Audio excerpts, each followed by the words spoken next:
Hi, and welcome to the show. Subscribe at kevinmd.com/podcast. Get CME for this episode by clicking on the CME link in the show notes.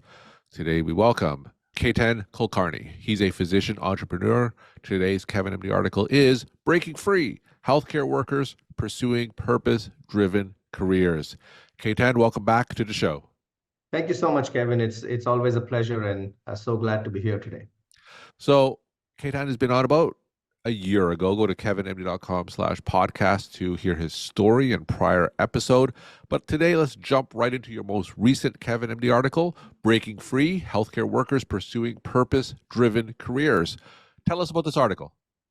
Yeah, so over the last year, it's been so much of growth, development, and challenges globally, but particularly for the healthcare professionals, particularly physicians. I notice there's been so many websites telling doctors how to quit medicine, doing alternative careers. And not just that, I think the data that I saw both from the US and then now more and more hearing from peer and friends and colleagues and collaborators in Canada, we know that we are sitting on a healthcare crisis. There's a huge amount of dissatisfaction, name it burnout, visceral discontent, unhappiness, despite the fact that doctors make good incomes, they look externally successful, they have families, they have friends, they have circles, yet there's this gap, there's this void that exists, and that became more and more apparent to me. And then I thought that it was important to highlight that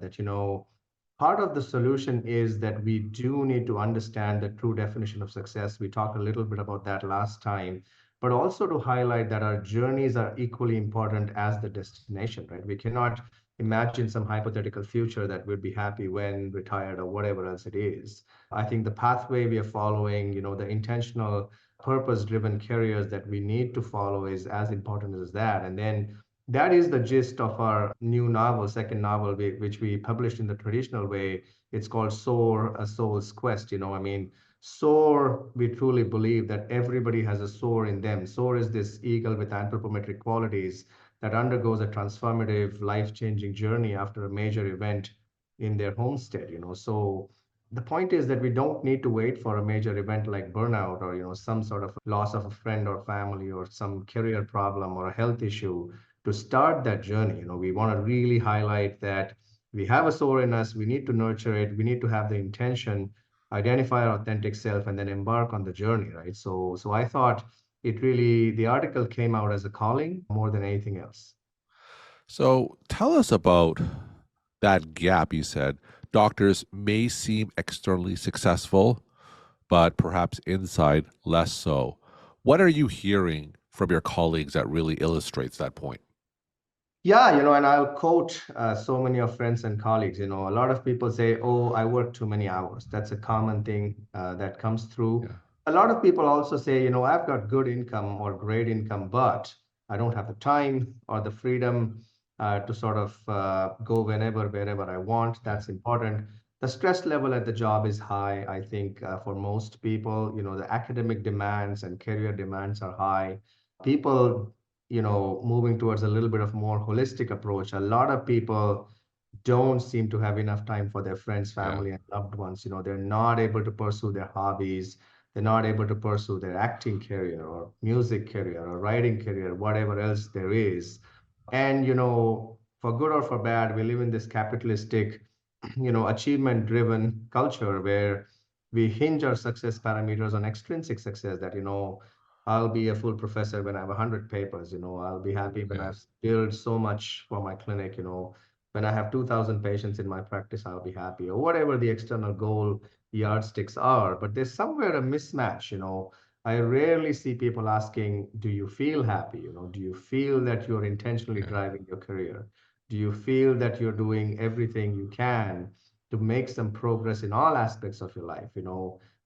Work-life balance is a tricky word. I think we don't want to get into that for such a short discussion. But I think overall, if people were to rate each aspects of their life, I would easily see that I see a pattern that yes, there's high level of achievement in clinical research work areas, but often at the cost of other aspects of life, not with other aspects of life. So, eventually we know that the ship is tilted and we know what happened to the Titanic. So Yeah.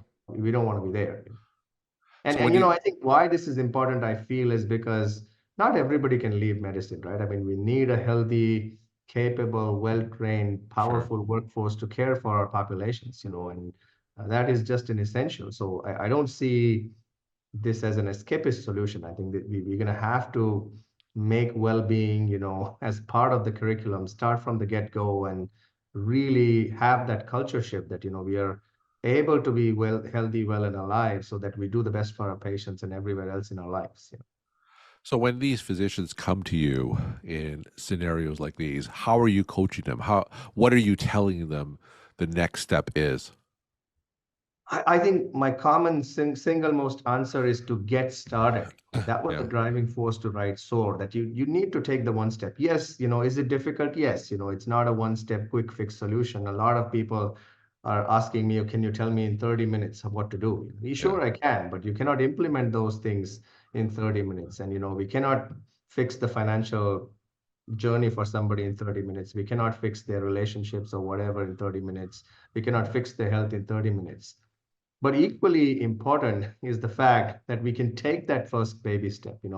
We can start that by reading a book, talking to a friend, getting some mentorship, getting a coach, writing that article that you wanted to write, maybe watching a TV show that you wanted to do, take a walk in the park, and then slowly build on that. I think, it's not like the New Year resolution, we just had the New Year. You start on January 1st and January 4th, we are back to the baseline. I think we need Yeah. to cultivate those habits and work together, build our tribe and really see a shift in our mindset and culture. And it's already happening. I mean, there's so many groups that are giving positive message and everybody's sharing their stories. I follow a lot of your guests on the podcast, and I know a lot of them personally, and it's incredible. I think the fire is spreading, but we need to keep it alive, right? And till every person kind of embarks on their personal journey authentically, I think we need to keep going.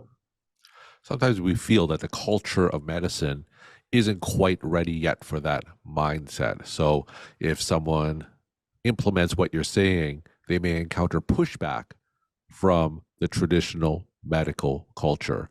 Tell us a little bit about that tension.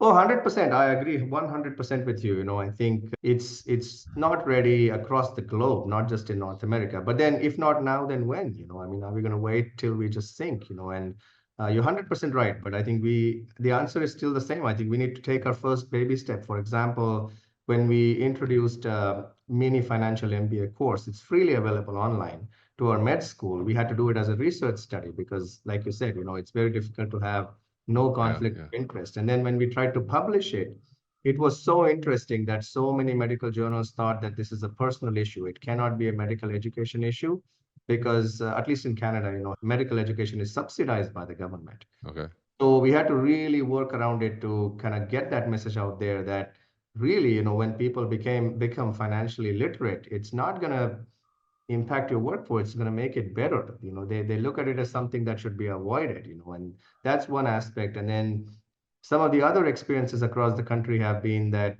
if a hospital or a system has a mental health support system or even a coaching system, the uptake is very low, right? Because people feel, oh, well, if I told that I'm stressed or whatever, it's going to be used against me. yeah, So I think we're not quite there yet. And, some of our colleagues in Ontario have done a great job. They've set up confidential peer-to-peer coaching systems. That seems to work better. It's much easier to go to a colleague with a coffee and know that they're going to help. They're not going to yeah. report against you or something. So, and then, there's other groups and initiatives, people are doing, financial entrepreneurship together. People are doing sustainable venture caps. There's so many approaches to it. I think one of our friends from Ontario has launched a physician-specific pension plan that kind of is really ingenious, I think, and leverages on some of the common goals for physicians. Because still, most physicians don't have a proper pension plan for their retirements, right? So I think there's so much gap that exists, and the good news is that the system may or may not be ready. The change is coming. I think there's change that's already started. We're building up in different areas, and I only see it catching more fire. So you alluded to this several times earlier about the importance of financial literacy, the importance of physicians paying off their debt. It seems like financial freedom sometimes may lead to an improvement in burnout. Tell me how those two aspects are intertwined. Yeah, I agree, and the answer begins just with a fact check, across Canada and even across US, we know that physicians are reasonably well earning regardless of specialty. They at Yeah, least have six-figure or multiple six-figure incomes, sometimes seven-figure incomes. But if we suddenly shift the lens and ask, well, what's their net worth? The answers are not so pretty. I mean, yeah, I've helped so many people figure out their net worth, and they really don't know. They add whatever, and you have to really walk people through how to calculate net worth. And yeah, then suddenly it shifts from high income earning, but not wealthy people, because with the income comes very prolonged work hours, yeah, often very prolonged work hours. I don't want to generalize to everybody, but then high spending habits, and then, small savings, and the long training years. Like I was training 14 years, right? So there's no way you can simultaneously save yeah, enough money unless you ran a side gig from the early years or so. But I did not. So for most people, it's kind of delayed earnings. So even if they're higher, they have multiple six-figure debts and really no knowledge of investment. So overall, in the long run, the high income doesn't seem to translate to wealth unless people are naturally inclined to be financially savvy. And as a result, I think, it becomes like an avoidance fallacy, right? I mean, what you avoid doesn't go away. It just comes back with yeah, more vengeance to bite you. And I truly think that the argument I would like to make is that, not everybody needs to become an ultra high net worth person. That's yeah, not the purpose. I think we need to identify what that particular person's, money blueprint is. What do they need for their ideal lifestyle? Maybe it's $100,000, maybe it's 50, maybe it's 500. It's for somebody to make that decision and then supply that income for themselves, and then it doesn't matter, how much Jeff Bezos or Mark Zuckerberg made. It's yeah, you're living your ideal lifestyle, and then I really think there's a space there, because then you're working because you're not working to supply your income needs. You're working because you want to work. I think sure, it just bring a different persona at work and a slight mind shift. I think it's like the same. I would like to compare it to the difference between a response and a reaction, right? I mean, people are working because they have to or they want to. I think the difference is big. I think that's where the freedom is. That I think I really don't think that because people were more financially savvy and more independent, they would lose interest in work. sure. I think they would actually be more interested in working because they are purpose driven. I think goes back to our article. So tell us a success story. It could be real or hypothetical, where you would implement some of your ideas and really move the needle or made a difference in a physician's life. Yeah, I think there's many, and that's the best part of this. And, it relates actually, I can cite it from our first book. Our first book, fortunately, it won, the best self-help book award for 2023 from Biba. And, we didn't know when we wrote it what it would do and how it would help people. But then, many people read the first book, which is called The Legendary Quest. And then that really made them pause and reflect, And so it's been a couple years. I could cite so many people that have kind of waited, actually paused and really Sure. reevaluated their goals in life and embarked on different journeys. One person started their long-awaited entrepreneurial journey. Another person started their music career. A third person diligently started investing. Some other people have come saying, well, I need to, even early career trainees or residents, they've come saying, well, this makes a lot of sense. What do I need to do now? What are the goals? What kind of residency should I do? Where should I live? Cost of living areas, and some of the more closer friends, as a result of some of our work, they have actually started some joint ventures, so it's some of them have started real estate ventures. It's really nice to see the impact coming. Some people are even kind of pursuing their political careers. So I think there's many success stories, but we would like to keep building on this team and kind of see it through. I think it's early days. Even some of my lawyer and accountant friends, and one of my lawyer friends, he looked at our second book right now and he just like, he stopped and he almost had tears in his eyes. I mean, they're real, right? I mean, he just felt like, oh my gosh, it Yeah. took me back. This is in verbatim. He said, you took me back 25 years when I had nothing and I was the happiest then. He's very well off, very established lawyer. And it just like he's been reading diligently and we've been having more chats, and it's so amazing to sort of see that shift immediately happening, right? It's almost like neurolinguistics, right, or Sure. NLP training, right? I mean, you just see an instant shift in people. So I think it's very heartening, the impact. Sometimes we don't even know, sometimes people say, oh yeah, I read that. It really made meaningful sense to my life. Another friend who is not a physician, he called me this week and said, I read Source Story and it really, he's 67, he said, it Yeah. really made me think, he said, these were his words. He said, it told me I don't need to have a certain bank balance. It told me I don't need to have, X, Y, and Z to keep up with the Jonases. He said, it helped me to understand what gratitude is and appreciate and cherish my relationships. And he committed himself to periodically meeting with his friends and catching up with his family, monitoring his expenses Yeah. and really kind of he has a lot of experience with like housing issues and tenancy act issues. He's starting free or nearly free service for landlords and tenants alike to resolve disputes and issues. So I think even there's no age limit to it, right? You got experience from impact on a 20-year-old to a 70-year-old and beyond. So I think the impact is coming, and it's very gratifying to see that, and we would only like to scale it up. We're talking to Ketan Kulkarni. He's a physician entrepreneur. Today's KevinMD article is Breaking Free, Healthcare Workers Pursuing Purpose-Driven Careers. Ketan, tell us some of your take-home messages that you like to leave with the KevinMD audience with. I think my biggest take-home message is that, you all have a soul in you. It really is true. I think everybody's journey is important. The first step is to take the step, and I think the second step is also to take the step too. So I think get started, find out what's truly important to you and then go after it, and I think medicine will serve our patients better if they are purpose-driven careers rather than done for paying your expenses. So I think purpose-driven careers will serve our populations way better with a healthier workforce in the long run. Those would be my 2-3 take home.